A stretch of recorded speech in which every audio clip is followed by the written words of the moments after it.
Bismillahirrahmanirrahim. Assalamu alaikum, my dear students. How are you all? I hope you are enjoying your holidays.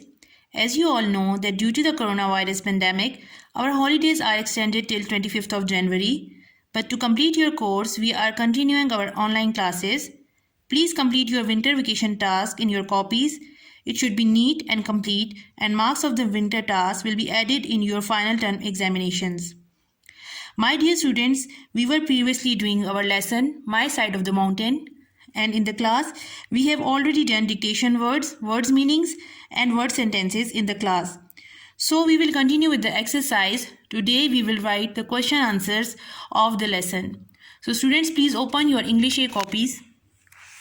Here, first of all, you write the date, that is Monday, January 11, 2021. Then you write the topic, My Side of the Mountain, and focus question answers. You have to double underline the topic and focus. Then write question number 1. Question number 1 is, how long the narrator been living in the wild? यानी जो narrator है, narrator किसको कहते हैं, यानी ये जो भी इस स्टोरी को लिख रहा है वो अपने अल्फाज में उसको लिख रहा है, तो वो नरेटर जो है वो कितने देर तक वो वाइल्ड में यानी जंगल में वो कितना अरसा रहा. तो इसका आंसर है the narrator have been living in the wild for over 8 months, यानी वो 8 months से 8 महीनों से वो वाइल्ड में रह रहा था. ठीक है, इसके बाद आपने इसको डबल अंडरलाइन करके क्वेश्चन कंप्लीट कर लेना है. फिर क्वेश्चन नंबर 2 है, what activities keep the narrator busy, यानी नरेटर को क्या वो ऐसा काम करता था जिसकी वजह से वो बिजी रहता था. तो इसका आंसर है the narrator is busy with finding and preparing food, improving his home and tending to his fire, यानी वो क्या करता था, वो बिजी रहता था. एक तो वो ढूंढता था खाना, उसके बाद उसको पकाता था, और फिर उसके बाद अपने घर को बेहतर बनाता था और अपने लिए जो आग का इंतज़ाम करता था. टेंडिंग टू हिज फायर यानी उसके लिए अपने लिए आग का इंतज़ाम जो करता था. इस तरह वो अपने आप को मसरूफ़ रखना था, क्योंकि जंगल में और तो उसके लिए कुछ करने के लिए नहीं होता था. तो ज़िंदा रहने के लिए उसको जो ज़रूरत की चीज़ें थी वो सब अपने लिए वो जमा करता रहता था. फिर इसको डबल अंडरलाइन करके क्वेश्चन कंप्लीट कर लें. Then question number 3, how long has the narrator been inside because of the snow storm, यानी वो तूफ़ान की वजह से कितना अरसा जो है वो अपने घर के अंदर ही बंद हो गया. The narrator stuck inside the tree for 2 days, यानी वो 2 दिन तक उधर उसके पास उसमें बंद हो गया because of the snow storm, यानी स्नो स्टॉर्म की वजह से वो 2 दिन तक उधर बंद रहा. ठीक है, फिर अगला क्वेश्चन है, what does the narrator do once the snow storm has pass, जब एक बार वो तूफ़ान ख़त्म हो गया तो उसने क्या किया, he pokes his hand into the soft snow and stand up he laughs, यानी जब तूफ़ान ख़त्म हो गया तो उसके बाद उसने अपना पॉक अप का मतलब है अपना सर उसके निकाला कहाँ से, सॉफ्ट स्नो, उस नरम बर्फ़ में से उसने अपना सर बाहर निकाला दरख्त में से, और वो खड़ा हो गया. एंड ही लव्स, वो खुश हो गया कि चलो तूफ़ान ख़त्म हो गया है. इसके बाद लास्ट क्वेश्चन है, how does he feels during the snow storm, यानी वो तूफ़ान के टाइम पे वो उसको क्या महसूस हो रहा था.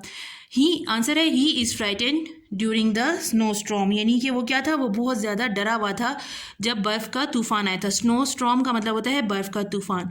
तो स्टूडेंट, इस तरह से हमने इसके 5 क्वेश्चंस थे वो आपने कंप्लीट करने हैं अपनी नीट कॉपीज़ में. आपने इंग्लिश ए की कॉपीज़ में इसको खूब अच्छे तरीके से लिखना है, इसी तरह अंडरलाइन करना है, अपनी डेट को इसी तरह मेंशन करना है, और एंड में एंड लाइन्स भी आपने ड्रॉ करनी है. ठीक है, ये करने के बाद आप अपनी इंग्लिश की बुक्स निकालेंगे. इसमें पेज नंबर 125, यहाँ पे आप देखें पेज 125 निकालें.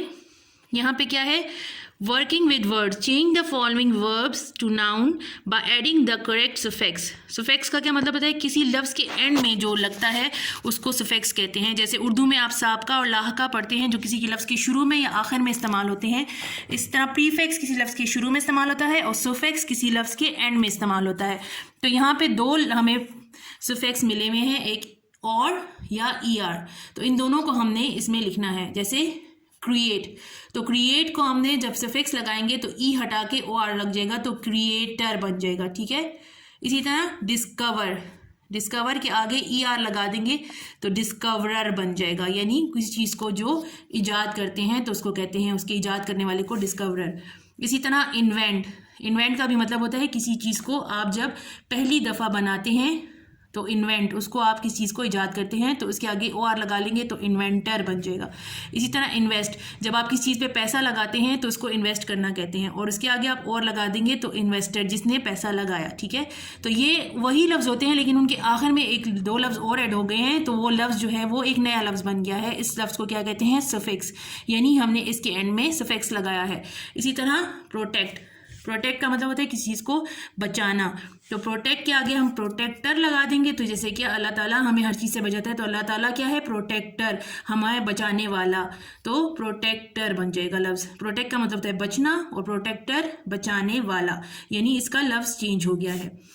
फिर अगला है डिटेक्ट का मतलब किसी चीज़ को ढूंढना और डिटेक्टर यानी ढूंढने वाला।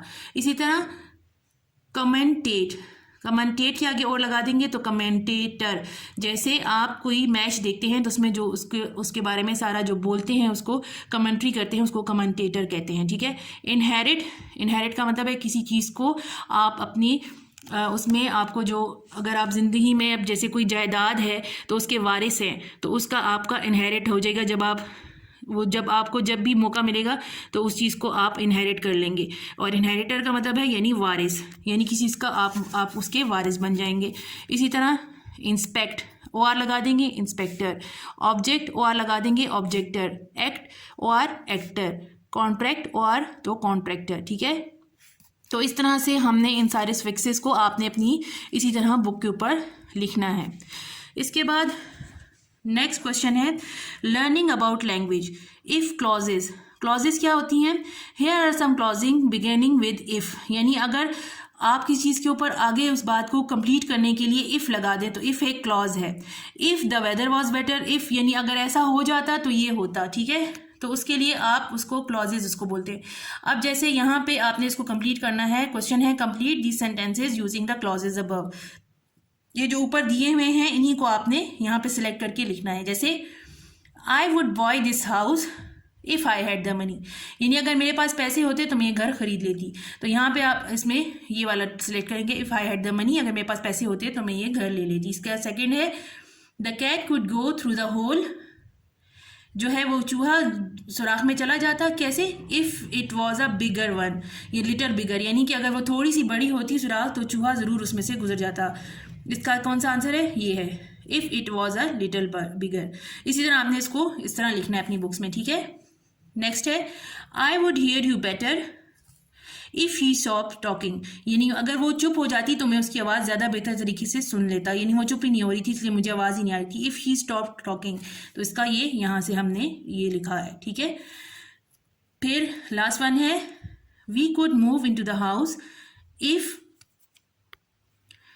अगर हम इस घर में आ जाते if the builders were faster, यानी कि अगर उस बिल्डिंग वर्क जो है वो बिल्डर ने अच्छे तरीके से घर में काम किया होता तो हम जल्दी इस घर में शिफ्ट हो जाते। ठीक है, तो ये आपने इसी तरह इसको अपनी कॉपीज़ में इस तरह इस बुक में ही इस बुक के ऊपर इसी तरह लिखना है। ठीक है, फिर अगला क्वेश्चन है लास्ट, कंजंक्शंस और रिलेटिव प्रोनाउन। कंजंक्शन का मतलब है जो दो लफ्ज़ों को आपस में, दो जुमले हैं उनको आपस में मिलाता है, उसको कंजंक्शन कहते हैं। जैसे उर्दू में और फिर भी, इस तरह के जो लफ्ज़ हैं उसको आप बना के उन दो जुमलों को आपस में मिला देते हैं। इस तरह इंग्लिश में भी होता है। अब जैसे ये पहला वाला है we wanted to see the film full stop we had no money, यानी हम फिल्म देखना चाहते थे लेकिन हमारे पास पैसे नहीं थे। तो अब इन दोनों जुमलों को मिलाने के लिए एक लफ्ज़ अगर हम यहाँ पे फिल्म के साथ कॉमा लगा के बट कर दें, we wanted to see the film, हम फिल्म देखना चाहते थे लेकिन हमारे पास पैसे नहीं थे, तो ये बट लगाने से दो जुमले आपस में मिल गए हैं। ठीक है, इसी तरह नेक्स्ट है the dog ran in to the road,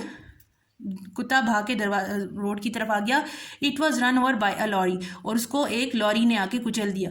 तो अब यहाँ पे इन दोनों जुमलों को हम मिलाने के लिए वेयर लगा देंगे कि जो कुत्ता भाग के रोड से आ रहा था जहाँ एक लॉरी ने उसको कुचल दिया। ठीक है, द गर्ल वॉज क्राइंग, वो लड़की रो रही थी। बिकॉज लगा देने से she had hurt her leg, क्योंकि उसका टांग जो है वो दुख गई थी, उसको चोट लग गई थी तो वो रो रही थी। Nasir has broken toe, Nasir का जो है वो पाँव टूट गया है। He was unable to play in the match, he stayed at the home, he read a book. तो ये सारे जो हैं अलग अलग जुमले हैं, इनको मिलाने के लिए हम यहाँ पे एंड लगाएंगे, क्योंकि नासिर ने अपने पाँव को तोड़ दिया है, और ही को हटा के हम कर देंगे and was unable to play in the match. तो वो मैच अब नहीं खेल सकता, तो उन दो जुमलों को मिलाने के लिए लिखेंगे सो। तो इसलिए ही स्टेड एट होम, तो वो घर में रह गया, यहाँ कैपिटल एच की बजाय स्मॉल एच हो जाएगा और ये पूरा एक लंबा जुमला बन जाएगा। And he read a book, और उसने किताब पढ़ ली। ठीक है, इसी को हम कंप्लीट करते हैं। यहाँ पे the cat is drinking the milk, यहाँ पे विच लगाने से which I put in the saucer, तो बिल्ली ने वो दूध पी लिया जो मैंने के सॉसर में रखा था। Eating the grapes of the bunch was a fox whose tail was very bushy, तो यहाँ पे इट हटा देंगे, यहाँ पे हुज लगा देंगे। तो यहाँ पे ग्रेप्स जो है वहाँ पे एक ब्रांच जो थी वहाँ पे जो कि बहुत ज़्यादा वो बुशी थी, तो वहाँ पे फॉक्स जो आया उसने वो grape of the branch fox जो आ गया, तो उसने यहाँ पे हुज लगा के इस चीज़ को, जिसकी दुम जो थी वो बहुत बुशी थी। ठीक है, the man stop the girl she had dropped a purse, उस आदमी ने उस लड़की को रोका और वो जो है उसका पर्स गिर गया। तो यहाँ पे जब हम इधर दोनों को जोड़ेंगे तो बिकॉज कर देंगे, इसकी वजह बता देंगे किस लिए, क्योंकि उसका पर्स जो है वो गिर गया, तो आदमी ने उसको रोका कि तुम्हारा पर्स गिर गया है। The elephant ate the bananas, फिर they were growing in our garden, तो एलिफेंट ने क्या किया, उन सारे हाथियों ने उन केलों को खा लिया। कौन से केलों को, दैट, तो हम दैट दे की बजाय दैट कर देंगे, तो ये जुमले आपस में मिल जाएंगे, एक जुमला बन जाएगा, that was growing in the garden. The car was driven by a man, और ही की बजाय हम हु लगा देंगे, हु वाज वेरी ओल्ड। तो इस तरह से ये जुमला जो है पूरा एक अलग से जुमला बन जाएगा और दोनों जुमले आपस में मिल जाएंगे।